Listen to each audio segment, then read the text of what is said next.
Okay folks, welcome. My name is Steven. I'm going to tell you about the house that I purchased 3 years ago.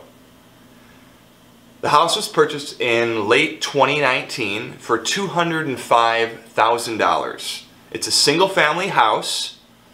It is a simple rectangle. It's like a matchbox. It's got 4 walls, 4 sides, that's it. Plain Jane. I wanted this type of house because it's a house that was appropriate for me to cut my teeth on, to learn about the house as a system, about how the furnace worked, how the AC worked, how, our wall assemblies worked, okay? I could learn about building science as I was doing upgrades on this house, and it would not be super complicated. The house has got a detached 1-car garage, and that means that there's a separate structure that's not touching the actual house. That's what a detached garage means. The house was built in 1957, and the finished square footage of the house was 1,000, actually 1,008. The basement, which I'm standing in right now, is another 1,008 square feet, but it did not count because at the time of purchasing it, it was not really heated or cooled, and it was not finished. Let's talk a little bit about the mechanicals. When we bought the house, the furnace was a natural gas furnace. It was a high efficiency, like 96%, and it was single stage, meaning it was either on at 100% or it was totally off. There's no in between. There's no gas pedal.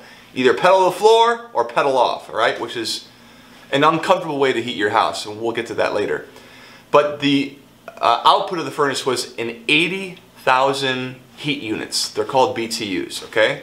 Fast forward, the actual demand for our house for heating is 24,000 BTUs, but we had an 80, okay? Almost 4 times too big.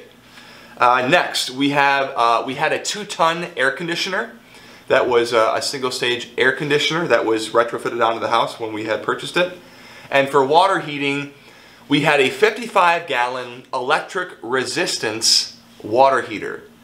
If you don't know, electric resistance for water heaters is a super expensive and inefficient way to heat water, okay?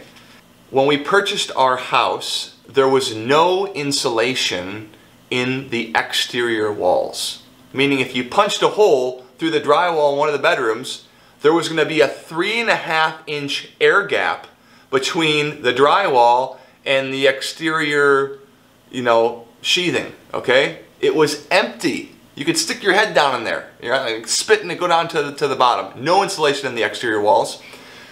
The windows were the original windows of the house from 1957. They were single pane wooden windows. There were also storms on the outside. Those condensed like crazy in the wintertime. And the attic had insulation in it that was up to the joist. So I'd say, I don't know, maybe 6 inches or so of attic insulation. Not a lot. And finally, and most importantly, the blower door number for the house, which measures how tight your house is, like how many holes there are going to outside, that number was about 1,300 or 1,400, okay?